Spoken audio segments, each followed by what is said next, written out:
You're listening to The Voice of Russia in London. My name is Brendan Cole. There are more than 4,000 children in the UK who are waiting to find an adoptive family. However, for 1 in 4, it will remain only a dream. Every year a child waits, their chances of being adopted is reduced by 20%. The Children and Families Bill, which seeks to reform adoption processes and practices in England, has had its first reading. The government, spurred on by the Education Secretary Michael Gove, who himself was adopted as a baby, is determined to ensure that race doesn't matter when it comes to finding families for children in care. This week is National Adoption Week, which is aimed at raising awareness of the fate of those children waiting to find an adoptive family. Is there an adoption crisis in the UK? Is adoption prioritised enough by the government? And will the Children and Families Bill help the children still waiting for homes?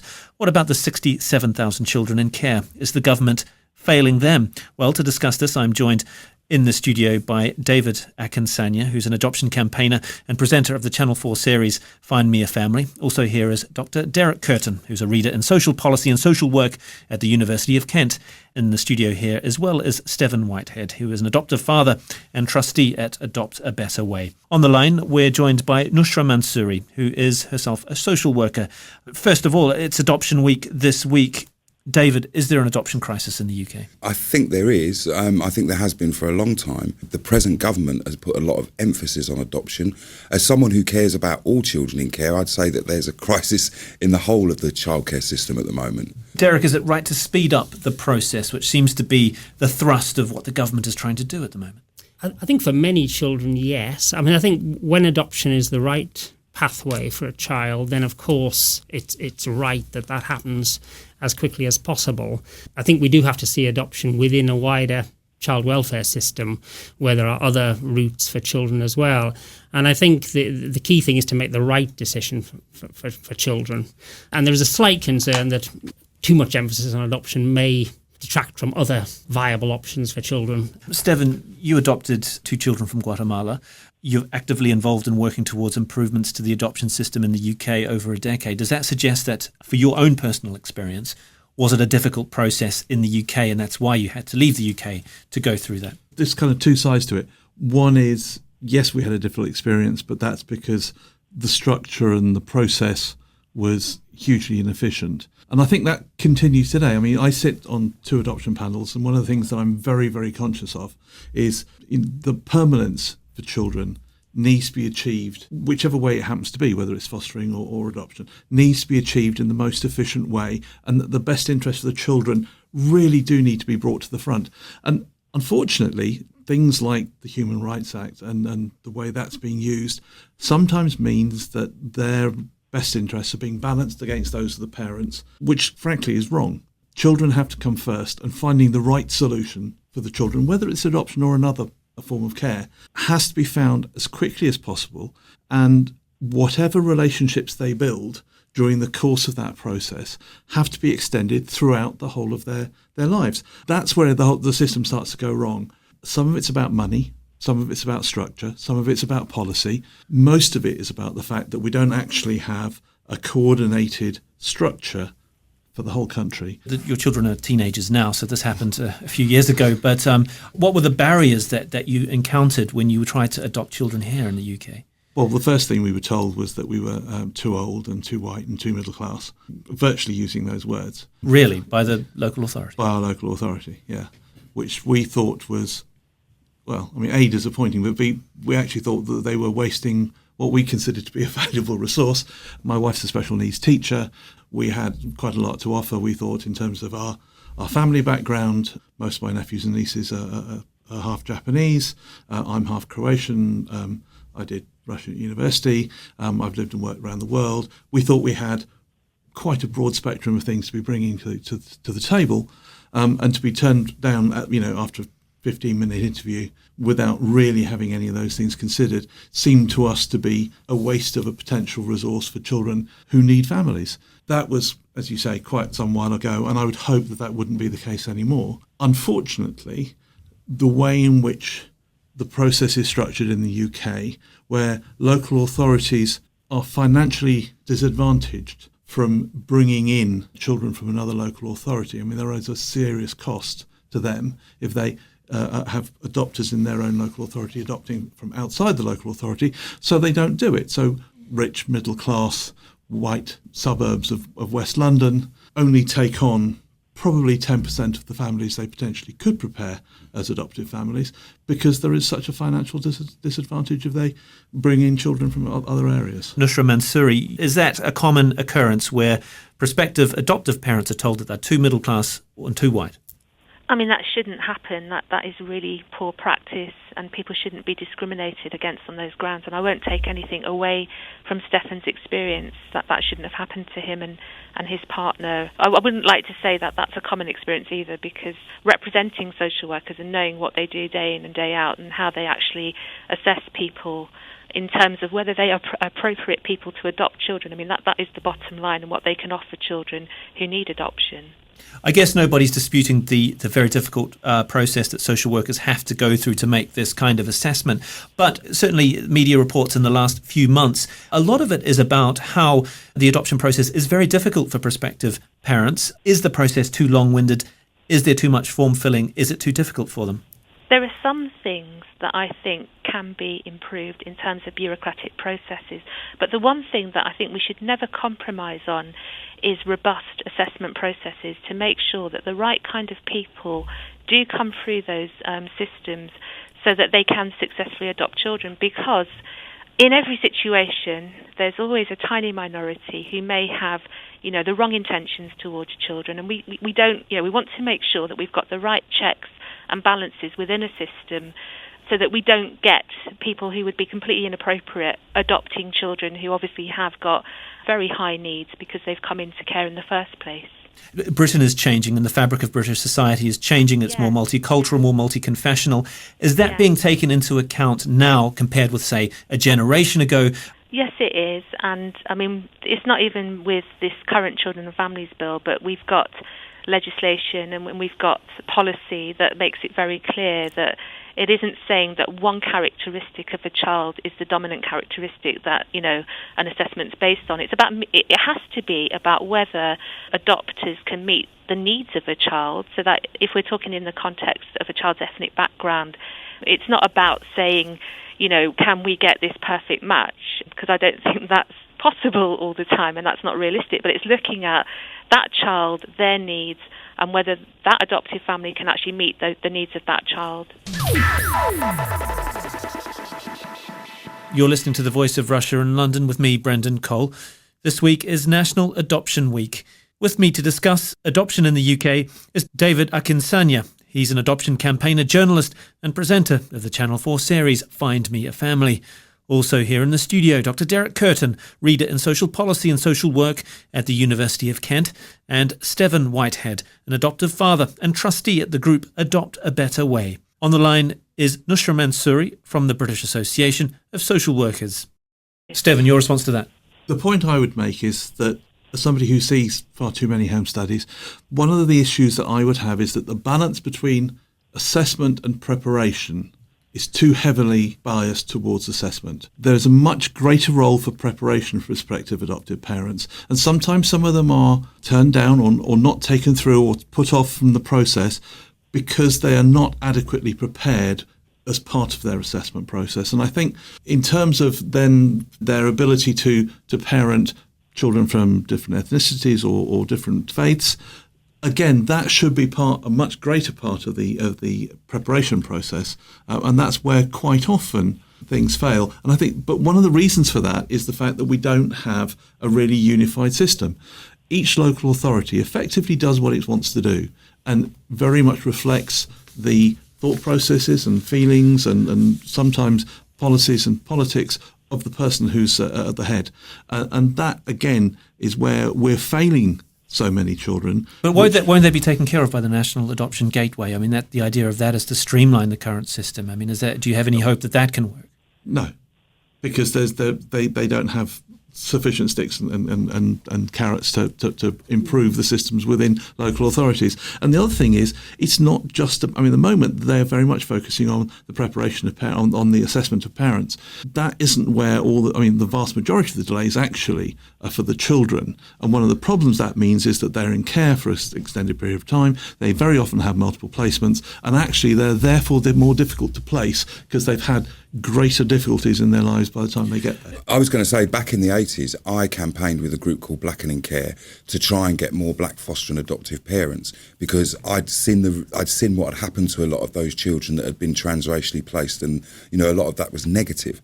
I've actually changed my view recently, because I felt that the only people who are suffering in this kind of and I don't agree with what was said by the social worker just now, because I do think that I know lots of people who were told that they won't be able to foster adopt for a particular local authority because they didn't meet the racial backgrounds. And I think the only people who are suffering from that were dual heritage children. So I changed my view on that. I do believe that it is some of what you say. It's about preparation. It's about making sure the family, if you are going to take on a child that is of a different race and a different background, then there are ways. Majority of mixed race or dual heritage children in this country are raised by their white mothers alone. And so what are we saying to those mothers by saying that in the official world of adoption, that's not going to work? So I agree that I think it's good that we've changed that policy. Local authority foster and adoption teams are hideously ineffective and inefficient. It's almost where social workers go to retire. And I think that, if you think about how many people in this country are employed and paid a wage in the adoption field, it doesn't translate to how adoption is working for children. The social worker in a child's life is for the child. And I think that gets forgotten an awful lot in nowadays with politics. The other thing that I'm really keen on is that actually this whole childcare thing should be taken away from politics. Now you've got Michael Gove, who's got very clear ideas about adoption, but not a lot about anything else. And I think that needs to be taken away from politicians. Why can't voluntary organisations be running all of foster and adoption in this country and take it away from local authorities? Because effectively they've failed. Nushra, what's your response to that? Yeah, first of all, many social workers who choose to work in adoption and fostering teams, it's a career decision because of their commitment to do that work, and it's a specialism as well. And so we've got some of the most experienced social workers doing that work. We had a social worker inquiry last year that went to Parliament as part of an all-party parliamentary group looking at the state of social work across the UK, and we had social workers giving evidence to MPs, and some of them were saying what we have to look at is this context that we're in now, where we've got such savage cuts to public services. You often hear about frontline children and family social workers doing child protection and how those cuts are impacting them. But also, in these adoption and fostering teams, you have got social workers with absolutely ridiculous caseloads.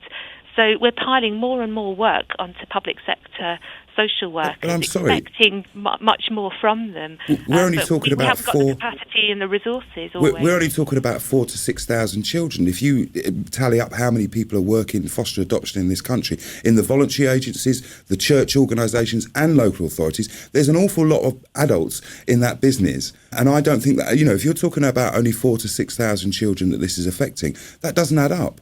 There are lots of people working in foster and adoption teams. But then we also and there are lots of agencies. If we listen to the third sector, some of those voluntary organisations who are doing really good work and social workers working them, doing the work in fostering and adoption, they're saying that if all that work came to them, they would not have the capacity to take it on.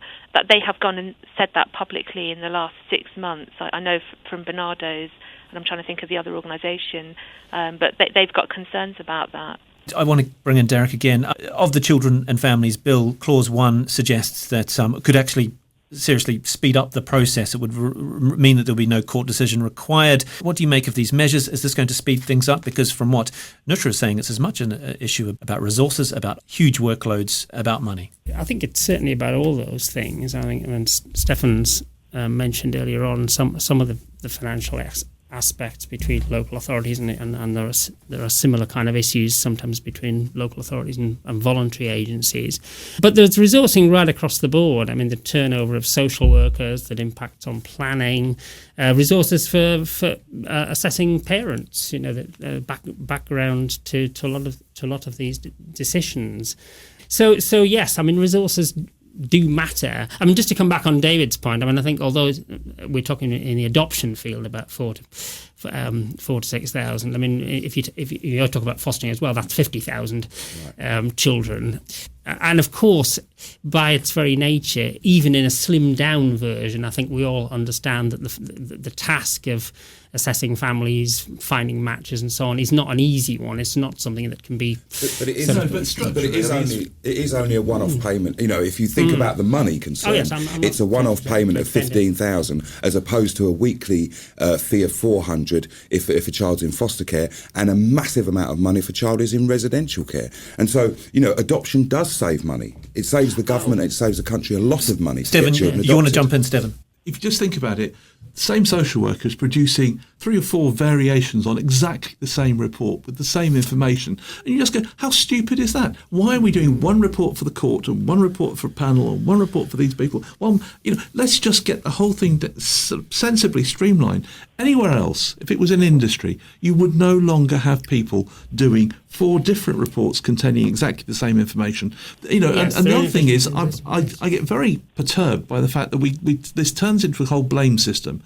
If everyone actually focused on the needs of the children and stopped messing about with politics and whether it was whose fault it was or anything else, and we actually said, how do we make these children's lives better, we'd get somewhere. Is that question being asked, Nusra, in your view? I think there's so many contradictions. In essence, that's what we should be saying all of the time. I mean, I've just been having a discussion with some of our members because we're presenting evidence to a parliamentary committee tomorrow about children in residential care. And we're saying, well, you know, we're living in the real world, aren't we? And we know that there are other dominating factors that sadly take us away from looking at the child's best interest, and it shouldn't be like that, and we're battling against that constantly. Can I ask about residential care to David? Is a family home always better than a care home? No, not necessarily. And Why in not? fact, well, I mean, I grew up entirely in residential care, and I'm not going to be blowing my own I'm going to blow my own trumpet by saying I ended up being a BBC television producer. I ended up running the Prince's Trust and all sorts, and that was because I was in really good residential care. I had permanency. I was in the same place for 10 years. Unfortunately, it went a bit off the rails after that, but that 10 years, I'm so grateful. And you know, they tried to foster me 8 or 9 times, and I just didn't feel comfortable living in somebody else's home. I thought that, you know, to me, my home was the home that I lived in. And actually, there are a lot of children who've had traumatic experiences in intimate families. You know, when we ask people to adopt in this country, it's a big ask. We're asking people to take on children who have been left at home far too long and have been damaged because we didn't want to bring them into care and spend the money. A lot of people who are adopting children who might not have problems at the moment, but if there's any issues around fetal alcohol syndrome, that might not be evident when you take a child on at 2 or 3 or 4. But when they get to 10, 11, 12, those issues come to the fore, and we don't support those parents. Some children need professional people who understand the reasons why their behaviour are the way they are. I mean, I foster, and I've had kids come into my house, and the social worker has said, look, this kid has smashed up about 5 houses. We really hope that doesn't happen now, but it has happened, you know, a number of times in the past. And I don't think it's fair to put all that pressure on adoptive parents and then not support them, which is what we've been doing for years. And, you know, I just think that we write off residential care at our peril. Derek, do you think there's a misperception that residential care condemns children to a terrible future, and that seems to inform government policy in a way? To some extent, although I do think the context has changed a lot probably from when David's time. I mean, residential care now is overwhelmingly a teenage thing, and it's For the unwanted kids. You're talking about very different populations. I mean, the children who are likely to get adopted are not going to be the same population who are likely to end up in residential care. And of course, further down the line, in some cases, obviously, if there are adoption breakdowns. And what about adoption breakdown? Yeah. In essence, the system's very different, because I know back in David's time, children could be in residential care quite young. That was seen often as an alternative in ways where, and predominantly for adoption now, we are talking about under 10s. If you do it right and you have the sense of permanency, you have the continuing relationships, that makes it more expensive. That doesn't make it worse, it just simply makes it more expensive. And for some children, it is absolutely the right solution. Adoption is not going to be right for every child. No. You know, for adoption and for residential care or whatever form of care we're talking about, the really essential thing is that children get good access to therapeutic services, and that doesn't always happen. Well, I mean, we know perfectly well that CAMHS refuse to to take anybody on until they've achieved permanence, and some of them are never going to achieve permanence until they get some therapeutic input. But it has to be integral, doesn't it? Absolutely. In the service itself. It can't be an add-on. And again, when we're coming back to the preparation of parents, if we're expecting some adoptive parents to do therapeutic parenting, which we are, yes, then we give ought them to be the training and support to do it. Exactly, because we're not doing it at the moment. I know of a number. Parents and children together, for instance, have just built a therapy room, and that is so important to the work that they do, because they realise that they are placing children with high needs. That actually, your Joe Bloggs in the street who doesn't have any understanding of therapy and how you can help to bring these children to normalcy. That it's so important, and it's only recently. And I've been, even though I grew up in care years ago, I have got my finger on what's going on.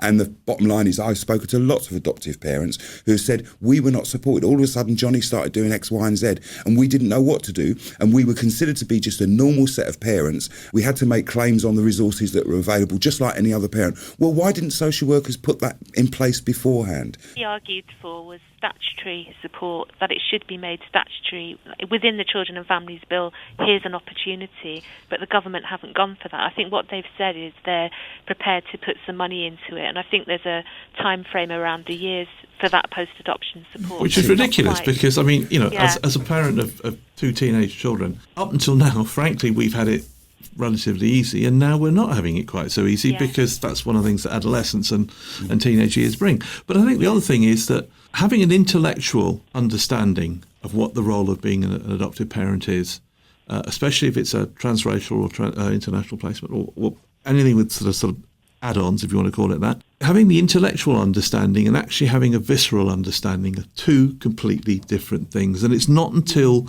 you're really immersed in what's happening, and that can take years, especially when problems don't come out straight away. So having only 3-year period in which your local authority or the placing local authority is responsible is just crazy.